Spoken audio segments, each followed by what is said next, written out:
Viewers, welcome to Abi's farm. இன்னைக்கு நம்மளுடைய ஃபார்முக்கு வந்திருக்கோம் பாருங்க. நல்லா வந்து மாஞ்செடி வந்து சூப்பரா துளுத்து வந்திருக்கு.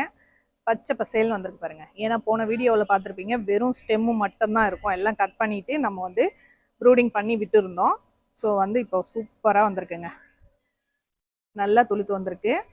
அதுக்கப்புறம் வந்து இன்னைக்கு ஒரு புது செடிங்க வாங்கிட்டு வந்திருக்கேன். இங்கே பாருங்க, என் தங்கச்சி வீட்டில் பதியம் போட்ட செடி. இது வந்து பிற்கங்காய். இது வந்து பால் சென்ட் பூன்னு சொல்லுவாங்க இல்லையா, அது. ஸோ இது என்ன கலர் அப்படின்றது தெரியல, பூ வந்த பிறகு பார்த்துக்கலாம். இது வந்து கல்யாணத்தில் கொடுத்தாங்க அப்படின்னு சொல்லிட்டு என் தங்கச்சி கொடுத்தா. அவங்க வீட்டில் வந்து வைக்கிறதுக்கு இடம் இல்லை, இது மரமாக வரக்கூடிய செடியெல்லாம் வந்து மாடியில் வைக்க முடியாது அப்படின்றதுனால என்னண்ட கொடுத்துட்டா. ஸோ அதனால இந்த 2 செடியை நான் எடுத்துகிட்டு வந்துட்டேன். இங்கே பாருங்க, இது கொய்யா செடியா என்னன்னு தெரியல, ஆனால் கொய்யா செடி இலை மாதிரி இருக்குது.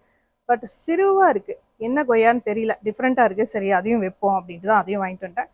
இது என்ன செடின்னு தெரியல எனக்கு, உங்களுக்கு தெரிஞ்ச கமெண்ட்ல சொல்லுங்க. இது அவகோடாவா இல்லை நந்தியவட்டானா இல்லை என்ன செடி அப்படின்றது சொல்லுங்க. நெக்ஸ்ட்டு வீட்லேயே வந்து இந்த சாமந்தி செடி இருக்கும் இல்லையா, அந்த ஸ்டெம்மு பூவெல்லாம் கட் பண்ணிவிட்டு அந்த வேஸ்ட்டு ஸ்டெம்மை வந்து என் தங்கச்சி பதியம் போட்டிருந்தா. ஏன் இவ்வளோ டேமேஜாக இருக்குது அப்படின்னா, எங்கள் வீட்டில் எடுத்து வந்து வச்சேன். அங்கே வந்து பெருச்சாளிங்க இருக்குது. அந்த பெருச்சாளிங்க என்ன பண்ணிச்சு, செடியெல்லாம் வந்து இந்த மாதிரி கட் பண்ணி இது பாருங்க உதறி வச்சிருக்கு. ஸோ அதனால தான் இது 2 நாள் வீட்டில் இருந்துட்டு இப்போ எடுத்துகிட்டு வந்துட்டேன். இதெல்லாம் வந்து இப்போ நட போகிறோம் நம்மளுடைய ஃபார்மில். ஸோ நம்ம ஃபார்ம் பாருங்கள் எவ்வளோ பச்சை பசேல்னு இருக்குது.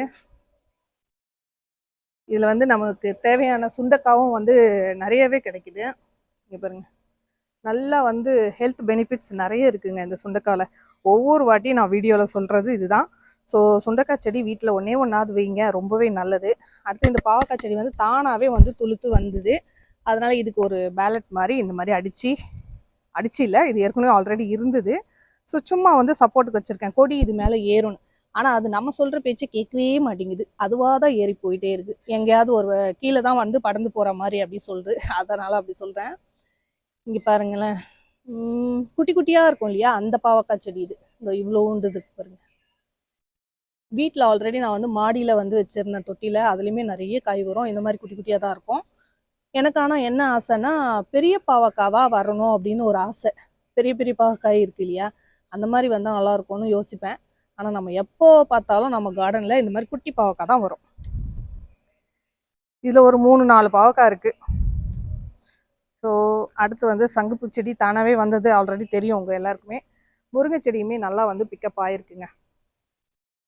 ஸோ நல்லா வந்து துளுத்து சூப்பராக வருது.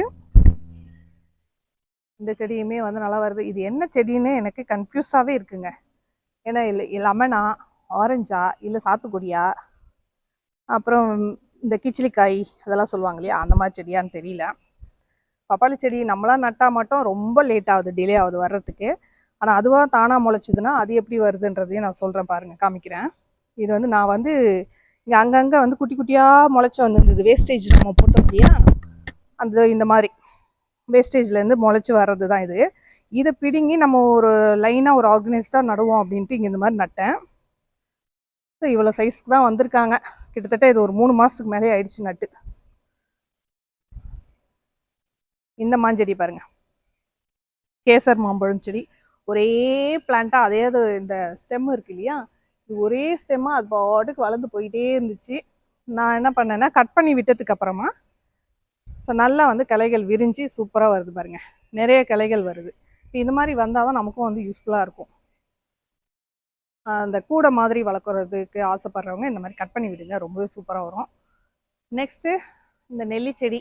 இதில் எப்போதான் காய் வருமோ அப்படின்னு தெரியல, நெல்லிக்காய். நானும் வெயிட் பண்ணிக்கிட்டே இருக்கேன். ஸோ அதோட மரம் வந்து பாருங்கள், நல்லா இந்த சைஸ்க்கு ஆயிடுச்சு. கிட்டத்தட்ட 3 years ஆயிடுச்சு. இது 2-3 இடத்துல மாறிடுச்சு. முதல்ல தொட்டியில், அதுக்கப்புறம் வீட்டாண்ட இருந்த இடத்துல, திருப்பி ஃபார்ம் ஆரம்பிச்சதுக்கப்புறமா ஃபார்மில் எடுத்துகிட்டு வந்து நட்டாச்சு. அதனாலேயே என்னமோ செடி கொஞ்சம் டிலே ஆகுது. செடி வளர்ந்துருச்சு, பட் காய் இன்னும் பிடிக்கல. இதுக்கு ஏதாவது ஐடியா டிப்ஸ் இருந்தால் சொல்லுங்கள். எனக்கு தெரிஞ்ச டிப்ஸையும் நான் ஃபாலோ பண்ணிக்கிட்டு தான் இருக்கேன். இயற்கையாக தான் நான் வந்து ஃபாலோ பண்ணுவேன், செயற்கை முறையமாக எதுவுமே மருந்தெல்லாம் நான் அடிக்க மாட்டேன். செடியில் வந்து இந்த மாதிரி பூச்சி அடிக்குது, கம்பளி பூச்சி பிடிக்குது அப்படின்னா கண்டிப்பாக பிடிக்கும். ஸோ ஏன்னா என்னுடைய மாஞ்செடியிலலாம் அந்த மாதிரி தான் பிடிச்சிருந்தது. நான் நிறைய வந்து இந்த இஷ்யூலாம் பண்ணியிருக்கேன், ஃபேஸ் பண்ணியிருக்கேன். இங்கே பாருங்கள், இந்த மாதிரி வந்ததுன்னா கிள்ளி போட்டுருவேன், அவ்வளோதான். இதுக்கு எதுவும் தனியாக மருந்தெல்லாம் அடிக்க மாட்டேன். தங்கச்சி வீட்டிலேருந்து எடுத்துகிட்டு வந்த கொய்யா செடி நல்லாவே துளுத்து வந்துடுச்சு. அந்த பழைய லீஃப் எல்லாமே வந்து கொட்டிடுச்சு. அது காஞ்சி கொட்டி திருப்பி மறுபடியும் ஃப்ரெஷ்ஷாக வர ஆரம்பிச்சிருக்கு. வேஸ்டேஜ்லேருந்து நிறைய செடிகள் நமக்கு வரும். இஞ்சி செடி, சேப்பக்கிழங்கு செடி, அந்த மாதிரி இதுவுமே நல்லா க்ரோத் இருக்குது. இங்கே பாருங்கள், மல்கோவா மாம்பழம் செடியும் நல்லா வந்து சூப்பராக துளுத்து வந்துடுச்சு. பார்க்காதவங்க முன்னாடி வீடியோ பாருங்கள், நான் எப்படி கட் பண்ணியிருந்தேன், அந்த கட்டிங்ஸ்லேருந்து எவ்வளோ அழகாக துளுத்து வந்தது குட்டி குட்டியாக அப்படின்றதையும் பாருங்கள். அதே மாதிரி கொய்யா செடியுமே வந்து இந்த இலைகள்லாம் வந்து நம்ம உருவி விட்டுட்டோம்னா இந்த மாதிரி சின்ன சின்னதாக வந்து துளுக்க ஆரம்பிக்கும். இங்கே பாருங்கள், நிறைய இருக்குது பாருங்கள். இது வந்து செடிகள் நல்லா அடப்பாக நல்லா சூப்பராக வரும். சீக்கிரமாக வந்து நமக்கு வந்து ஈல்டு கொடுக்கும். இந்த முருங்கை மரம் ரொம்ப வந்து கஷ்டப்படுத்திடுச்சு என்ன. ஏன்னா பூச்சி அடித்து, கம்பளி பூச்சி அடித்து மொத்தம் இலையும் வந்து சுருங்கி போச்சு. ஸ்டெம்மு ஃபுல்லாகவே ஒரு மாதிரி ஆயிடுச்சு. இதையுமே ப்ரூடிங் பண்ணி பார்ப்போமேன்னு ஃபஸ்ட் டைமாக வந்து முருங்கை கிளையை வந்து ப்ரூடிங் பண்ணேங்க. ஐ மீன் கட் பண்ணதுக்கு அப்புறம் பாருங்களேன், கட் பண்ணி 1 வீக் ஆகுது. ஸோ போன சண்டே இல்லாமல் அதுக்கு முந்தின சண்டேன்னு நினைக்கிறேன். ஆமாம், சாரி, 1 வீக் மேலேயே தான் ஆகுது. ஸோ சூப்பராக துளுத்து வந்துடுச்சு முருங்கை மரமும். ஸோ இதுவும் வந்து நமக்கு வந்து பிரச்சனை இல்லை. நெக்ஸ்ட்டு நம்ம ஆல்ரெடி பதியம் போட்டு நட்ட அவரை செடி இந்த மாதத்தில் நட்டால் வருமா வராதா அப்படின்றத டவுட் இருந்துட்டு. ஏன்னா வந்து நிறைய பேர் சொல்லியிருந்தாங்க செடி மட்டும்தான் வரும், பூ பிடிக்காது அப்படின்னு. இங்கே பாருங்கள், நல்லா வந்து பூ பிடிக்க ஆரம்பிச்சிருக்கு. பிஞ்சு எடுத்து காய் வரும்போது என்ன அவரை அப்படின்றத பார்க்கலாம். இது வந்து நம்ம வந்து ஆன்லைனில் வாங்கின அவரைக்காய் விதைகள் இந்த கலரில் இருக்குது. ஆல்ரெடி வந்து தானாகவே ஒன்று முளைச்சிருந்தது. அது வந்து பர்பிள் கலரில் பூத்து இருந்தது. காயுமே வந்து சூப்பராக இருந்துச்சுங்க. கோழி அவரை அப்படின்னு சொல்லியிருந்தாங்க ஒருத்தவங்க கமெண்ட்டில். அது இங்கே தான் இருந்தது. அந்த செடி தானாக செத்துடுச்சு. ஸோ அதிகமாக வந்து தண்ணியெல்லாம் விடாதனால அது போயிடுச்சு. ரீசன் அது மேலே தப்பு இல்லை, நம்ம மேலே. அவரை செடி சூப்பராக வருது. இங்கே பாருங்கள், எல்லா அவரை செடியுமே நட்டு விட்டுட்டேன். எவ்வளோ காய் வந்தாலும் வரட்டும், நமக்கு போக மீதி அக்கம் பக்கத்துலலாம் வந்து கொடுக்கலாம், பக்கத்து வீட்டுக்காரங்களுக்கு கொடுக்கலாம். இங்கே பாருங்கள், மிளகாய் செடி. வீட்டுக்கு தேவையான மிளகாய் வந்து வெளியில் வாங்க வேண்டியதே இல்லை. செடி நல்லா வந்து க்ரோத் நல்லா இருந்தாலே சூப்பராக இருக்கும். இங்கே பாருங்கள், நல்லா எல்லாமே வந்து நீட்டு மிளகாய். முதல்ல இருந்தது இந்த இடத்துல எல்லாம் வந்து குண்டு மிளகாய் வச்சுருந்தேன். அது வந்து எனக்கு பிடிக்கல. குட்டி குட்டியாக குண்டு குண்டாக இருக்கிறதுனால நம்ம வீட்டு யூஸ் பண்ண முடியல. மிளகாய் தனியாக அரைக்கிறதுக்கு வேணால் யூஸ் பண்ணலாம். அது நிறைய செடி இருந்தால் தான் நல்லாயிருக்கும். அடுத்து இங்கே பாருங்கள், இது வந்து வெண்டை செடி. ஸோ நட்டுட்டு போனேன், இன்னும் வந்து ஹைட்டு வரல, பட் ஓரளவுக்கு ஓகே தான். நமக்கு ஒரு 4-5 செடி இருந்தாலே போதும் இல்லையா. தண்ணி பாய்ச்சல் விட்டுட்ருக்கேன். இங்கேயும் ஒரு 2 அவரை நட்டுருக்கேன். அதுலேயுமே சேம் வந்து எல்லாம் ஒரே டைம் நம்ம வந்து விளைச்சல் வச்சோம்னா, அதாவது பதியம் போட்டு அதை பிடுங்கி திருப்பி நம்ம வந்து தரையில் நட்டாலோ இல்லைன்னா க்ரோ பேக்கில் நட்டாலோ தொட்டியில் நட்டாலோ ஒரே மாதிரி ஒரே டைமில் ஹீல்டு கொடுக்கும். நமக்கு பேட்சாக நமக்கு ஹீல்டு வேணும் அப்படின்னா அதுக்கேற்ற மாதிரி வந்து சீட்ஸ் போட்டு நம்ம வந்து வளர்க்குறது நல்லது. நான் ஒரே வாட்டியே போட்டு விட்டேன். சரி ஃபஸ்ட்டு வருதா இல்லையான்னு முதல்ல செக் பண்ணுவோம் அப்படின்ட்டு. செடி வரும் காய் வராது அப்படின்னு சொல்லியிருந்தாங்க. அதையுமே பார்ப்போமே, பூ வந்துடுச்சு. ஸோ நெக்ஸ்ட்டு பிஞ்சு வர்றதுக்கு வாய்ப்புகள் இருக்குது அப்படின்னு நான் நம்புகிறேன். இங்கே பாருங்கள், ரோஜா செடி நிறைய பூக்கள் வந்து கொடுக்குதுங்க. இந்த ரெட் ரோஸா இது வந்து நான் வந்து கவர்மெண்ட் கார்டன்லேருந்து வாங்கிட்டு வந்தேன் 80 ரூபான்னு சொல்லிட்டு.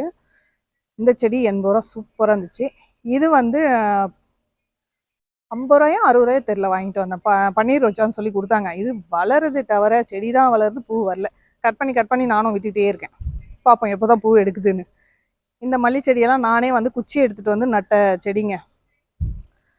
நம்ம வீட்டில் இருக்க மல்லி செடியிலேருந்து ஒரு குச்சி எடுத்துகிட்டு வந்து நட்டேன். ஸோ இப்போ வந்து நல்லா செடி நல்லா வருது, பூவுமே நல்லா பூக்குது. இப்போ கூட அரும்பு எடுத்துருக்கு பாருங்கள். இந்த சம்மர் சீசன்லலாம் மல்லி தான் வந்து சீசன் அதிகமாக இருக்கும்னு சொல்லுவாங்க. பப்பாளி செடி சொன்னேன் இல்லையா, நம்ம பிடுங்கி நம்ம பதியம் போட்டாலோ இல்லைன்னா தனியாக எடுத்து நட்டாலோ வந்து அந்தளவுக்கு க்ரோத் இல்லைன்னு. அதே டைம் வந்த செடி இது பாருங்கள், எவ்வளோ சூப்பராக இருக்குது. இதை நான் பிடுங்கி நடலை, செவுத்தோரம் தானே இருக்குது, அது அப்படியே இருக்கட்டும்னு விட்டுட்டேன். அது வந்து நல்லா வந்திருக்கு. பட் நம்ம வந்து அங்கே நட்ட செடி அந்தளவுக்கு வந்து க்ரோத்திங் வரல. ஏன்னா அந்த இடத்துல என்ன ப்ராப்ளம், மண் கொஞ்சம் டைட்டாக இருக்கா என்னன்னு தெரியல. இதுவுமே வந்து அதுவாக தானாக வேஸ்டேஜ்லேருந்து முளையிறது தான். எப்படி இருக்குது பாருங்கள். ஸோ இது ஓரமாக தானே இருக்குது, அதனால் பிடுங்க வேண்டான்னு விட்டுட்டேன். ஸோ அப்படியே வரட்டும், நமக்கு ஏதாவது பழங்கள் கிடைக்கும் இல்லையா, நம்ம வீட்டுக்கு தேவையான பழங்கள். பாரிஜாதம் நிறைய வந்து பூத்து கொட்டிக்கிட்டு இருக்கு. இன்றைக்கி வந்து பூ எதுவும் இல்லை, ஏற்கனவே பூத்த பூ தான் இருக்குது. இது வந்து இன்னைக்கு ஈவினிங் பூத்துருவோங்க. இந்த பூலாம் 3 4 ஒரு 6 பூ இருக்கு. நாளைக்கு நாளன்னைக்கு செம்மையா இருக்கும் வாசனையா நம்ம கார்டனு. அதுமாரி நம்ம எந்த செடியாக இருந்தாலும் கட்டிங்ஸ் பண்ணி விடுங்க, நல்லா வந்து நமக்கு வந்து பூக்களாக இருக்கட்டும் காய்களாக இருக்கட்டும் நல்லா வரும்னு சொல்லியிருக்கேன். அதுக்கு உதாரணம் நான் வந்து வீடியோவில் டெய்லி வந்து உங்களுக்கு சொல்லிட்டு தான் இருக்கேன். இங்கே பாருங்கள், நான் கட் பண்ணி விட்டதுலேருந்து எல்லாமே துளுத்து துளுத்து வர்றதுலேருந்து நம்மளுக்கு வந்து அரும்பு எடுத்து பூ எடுக்கும். இது பர்பிள் கலரு, 4 அரும்பு இருக்குது. 4மே ஒரே டைம் பூக்கக்கூடியது. 3 ஒரே டைமும் பூக்கும், இன்னொன்று கொஞ்சம் லேட் ஆகும், ஏன்னா இது வந்து கொஞ்சம் சின்னதாக இருக்குது. இப்போ இந்த பூ வந்து நான் வந்து கட் பண்ணி விட்டுருவேன். கட் பண்ணி விட்டால் அதுலேருந்து வந்து இந்த மாதிரி துளிர் வரும். ஸோ சூப்பராக இருக்குது பாருங்கள். எப்பவுமே கட் பண்ணி விட விட நல்லா வந்து க்ரோத் நல்லா இருக்குங்க. இந்த கொய்யா செடி நான் வந்து ஒரு வாரத்துக்கு முன்னாடி வந்து இலைகள்லாம் வந்து பிச்சு போட்டு போனேன். இங்கே பார்த்தீங்களா எவ்வளோ அழகாக சூப்பராக வருது பாருங்க. கிளை கிளையாக வருது, நல்லா அழகாகவும் இருக்குது பார்க்க. அடுத்து நமக்கு ரொம்ப பிடிச்ச ஆவாரம் பூ. இங்கே பார்த்தீங்களா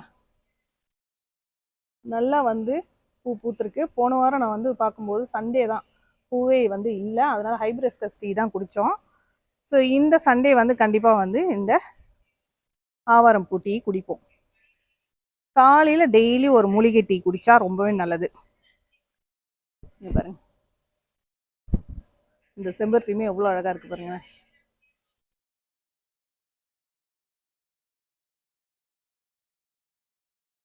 ஸோ நம்ம கார்டன்லேயா இருக்கட்டும் இல்லை வீட்லேயா இருக்கட்டும், தோட்டத்தில் வந்து பூச்செடிகள் வைக்கிறது ரொம்பவே அவசியம். வெறும் பழங்கள் மட்டும் வச்சா அவ்வளோ சீக்கிரம் வந்து நமக்கு வந்து ஹீல்டு கொடுக்காது. ஏன்னா மகரந்த சேர்க்கை இருக்கணும் அப்படின்னா பூச்செடிகள் கண்டிப்பாக வந்து நம்ம தோட்டத்தில் இருக்கணும்.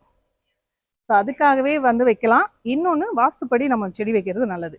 நான் வாஸ்துப்படி தான் நிறைய செடிகள் வந்து வச்சுருக்கேன். செம்பருத்தி, அப்புறம் வந்து நெல்லிக்காய், கொய்யா, மாங்காய், இந்த மாதிரி நிறைய செடி இருக்கும். மூலிகை செடிகளுமே நிறைய இருக்குங்க. இதில் ஒரு முக்கியமான ஒரு விஷயம் பாருங்கள், இந்த கத்திரிக்காய் செடி வந்து வெளியில் வந்து ரோட்டில் இருந்தது. இந்த கத்திரிக்காயா சொண்டைக்காயா தெரிலன்னு சொல்லிட்டு பறிச்சுட்டு வந்து வச்சேன். அதாவது பிடுங்கிட்டு வந்து வச்சேன். என் பொண்ணை தான் நட சொன்னேங்க. ஸோ அவங்களும் தெரிஞ்சுக்கிட்டோம் செடிகளை வளர்க்குறத பற்றி அப்படின்ட்டு தான் நட சொன்னேன். நட்டா இங்கே பாருங்கள், நட்டு கரெக்டாக ஒரு 1 மந்த் இருக்கும்னு நினைக்கிறேன். சின்ன சைஸ் செடியில் நட்டது. நடும்போது வீடியோ எடுக்கல நான் இதை. இங்கே பாருங்கள், இப்போ தான் பூ எடுத்து பிஞ்சு எடுக்க ஆரம்பிச்சிருக்கு கத்திரிக்காய். என்ன கத்திரிக்காய்ன்றது தெரியல நமக்கு, இந்த உஜாலா நீட்டு கத்திரிக்காவா இல்லை குண்டு கத்திரிக்காவான்னு. ஸோ வந்த பிறகு பார்ப்போம். சீட் ட்ரேயில் வந்து நான் ஆல்ரெடி போட்டிருக்கேன். இங்கே பாருங்கள், கத்திரிக்காய் விதையும் தக்காளி விதையும் போட்டிருந்தேன். இப்போ தான் வருது, பூச்சியெல்லாம் அடிச்சிச்சு. ரொம்ப வந்து இங்கே அந்த பிரச்சனை, கம்பளி பூச்சி பிரச்சனை அதிகமாக இருக்குது. பூச்சி அடித்து மீதி 1 2 இருக்குது. இது வந்து இன்னும் கொஞ்சம் வளர்ந்த பிறகு நான் வந்து வைக்கலான்னு இருக்கேன். தனியாக ஒரு இடத்துல நட்டுடலாம். இங்கே பாருங்களேன், இந்த செடியில் நிறைய எல்லோஷாக இருக்கும் இந்த காய். இது என்ன செடி அப்படின்னா மூலிகை செடி அப்படின்னு சொல்லிட்டு ஒருத்தவங்க கமெண்ட்டில் சொல்லியிருந்தாங்க. கண்டங்கத்திரி இலைன்னு. கண்டங்கத்திரி இலை வேறு மாதிரி இருக்கும், இது வேறு மாதிரி இருக்குது. கத்திரிக்காய், முழு கத்திரிக்காய் செடி மாதிரி. இந்த காய் வந்து நான் வந்து இது வரைக்கும் செஞ்சதில்லை. இந்த மூலிகை காயை எப்படி செய்யறதுன்றது எனக்கு கமெண்ட்டில் சொல்லுங்கள். சாப்பிடாம இருந்து திடீர்னு எதுவும் தெரியாமல் நம்ம சாப்பிடக்கூடாது இல்லையா? நிறையவே இருக்குது. ஸோ ஒரு ஃபேமிலிக்கு வந்து சமைச்சு சாப்பிட்லாம், அந்த அளவுக்கு இருக்குது. சுமாராக ஒரு 50 காய்கிட்ட இருக்கும்னு நினைக்கிறேன். இங்கே பாருங்கள், செடி ஃபுல்லாகவே இருக்குது. நான் உண்மையாலேயே இது வந்து கத்திரிக்காய் செடின்னு சொல்லிட்டு தான் விட்டுட்டேன். பார்த்தா இந்த மாதிரி தான் வந்துட்டு இருந்தது. என்ன செடி அப்படின்றது தெரியல. நம்மளுடைய சப்ஸ்கிரைபர் தான் வந்து சொல்லியிருந்தாங்க, இது வந்து கண்டங்கத்திரிக்காய், இது வந்து மூலிகை செடி, நல்லது உடம்புக்கு, இந்த காய் வந்து நம்ம சாப்பிட்லாம் அப்படின்னாங்க. எப்படி சாப்பிட்றதுன்றது தெரியல எனக்கு. கூகுளில் சர்ச் பண்ணால் காமிக்கிறாங்க, பட் இதுதானா அதுன்னு எனக்கும் டவுட்டாக இருக்குது. தெரியாமல் யாரும் எதையும் சாப்பிடக்கூடாது, அதையும் சொல்லிடுறேன். அதனால் உங்களுக்கு தெரிஞ்சால் எனக்கு கமெண்ட்டில் சொல்லுங்கள். இப்போ வந்து நம்மளுடைய ஃபார்மில் அந்த புதுச்செடிகளை வந்து நட்டுட்டு நான் உங்களுக்கு வந்து காமிக்கிறேன். ஏன்னா ஸ்டாண்ட் எடுத்துகிட்டு வராதனால நடும்பொழுது எடுக்க முடியாது. தண்ணி வந்து நல்லாவே வந்து சூப்பராக பாய்ச்சல் இருக்குது. இதோட நான் சண்டே தான் வந்து தண்ணி விடுவேன். அதுக்காக தான் கொஞ்சம் நல்லா வந்து ஈரப்பதம் இருக்கிற மாதிரி தண்ணி விடுறேன். ஏன்னா அடிக்கிற வெயிலுக்கு பத்தவே பத்தாதுங்க எவ்வளோ தண்ணி விட்டாலும்.